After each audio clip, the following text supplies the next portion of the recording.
আমরা যদি বাজার থেকে একটা চারা গাছ আনি বাসার জন্য, সেই চারা গাছটা যদি ঠিকমতো বড় না হয়, তাহলে কিন্তু আমরা সেই চারা গাছটাকে ফেলে দিই না। বলি না এই চারা গাছটা নষ্ট, এই চারা গাছটা ভালো না।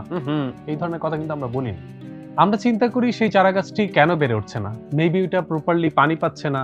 আমরা একটু মাটি খুঁড়িয়ে দেওয়ার চেষ্টা করি যাতে গাছটা ঠিকমতো বড় হয়। আবার এমনটাও চিন্তা করি যে হয়তো এটা ঠিকমতো রোদ পাচ্ছে না। আমরা বারান্দার এমন একটা পজিশনে গিয়ে সেই চারা গাছটাকে রাখি যেখানে হয়তো একটু ভালো রোদ পেলে এই গাছটা বড় হয়ে উঠবে।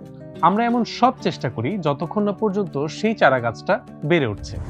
এই সেম কাজটা আমরা কিন্তু আমাদের আশেপাশের মানুষের জন্য কখনোই করি না। যদি কেউ কখনো পরীক্ষায় খারাপ করে বা অফিসে কেউ যদি কখনো পারফরমেন্স খারাপ করে বা কোথাও তার ল্যাকিংস থেকে থাকে, আমরা সরাসরি তাকে দোষ দিয়ে দিই। আমরা তাকে ট্রল করি, তাকে গালি দিই, তাকে দোষারোপ করি। বিভিন্ন ধরনের এই যত যাবতীয় বিষয়গুলো আছে তার উপর ইমপ্লিমেন্ট করে ফেলি সাথে সাথেই। একটা ছোট্ট জিনিস মনে রাখা দরকার, কখনো কাউকে ট্রল করে, গালি দিয়ে, দোষারোপ করে কিংবা খারাপ কথা বলে কোনো পজিটিভ ইমপ্যাক্ট কিন্তু কখনোই আনা যায় না। বরং চারা গাছটার জন্য আমরা যেই কাজটা করেছিলাম, খুঁজে বের করার চেষ্টা করছিলাম যে কেন চারা গাছটি বেড়ে উঠছে না, এবং ওই জায়গাটাতে আমরা নিজেরা চারা গাছটাকে হেল্প করার চেষ্টা করেছি।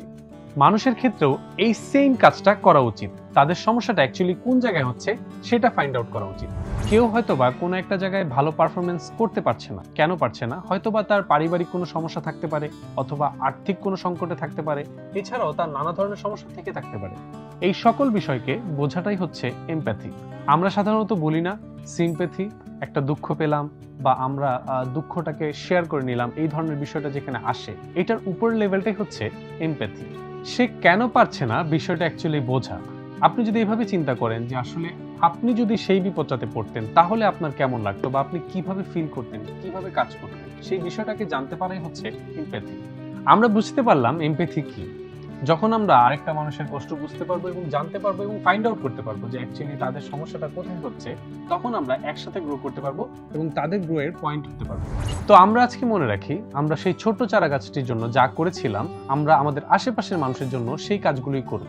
আমরা তাদের প্রতি বিনয়ী হব, আমরা তাদের প্রতি এমপ্যাথি দেখাবো। সিম্প্যাথি তো আমাদের থাকতেই হবে। আমাদের দেশে এখন এমপ্যাথির বড়ই অভাব। আসুন না আমরা চেষ্টা করি আমাদের আশেপাশের মানুষের প্রতি এমপ্যাথি দেখানোর, আমরা চেষ্টা করি তাদের প্রতি সহানুভূতি দেখানোর, আমরা চেষ্টা করি তাদেরকে নিয়ে একসাথে গ্রো করার। এবং সর্বশেষে এই এমপ্যাথি যদি আমরা বাড়িয়ে দিই, তাহলে আমাদের আশেপাশের মানুষদেরকে নিয়ে আমরা সুন্দর একটা ভবিষ্যৎ গড়ে তুলতে পারবো।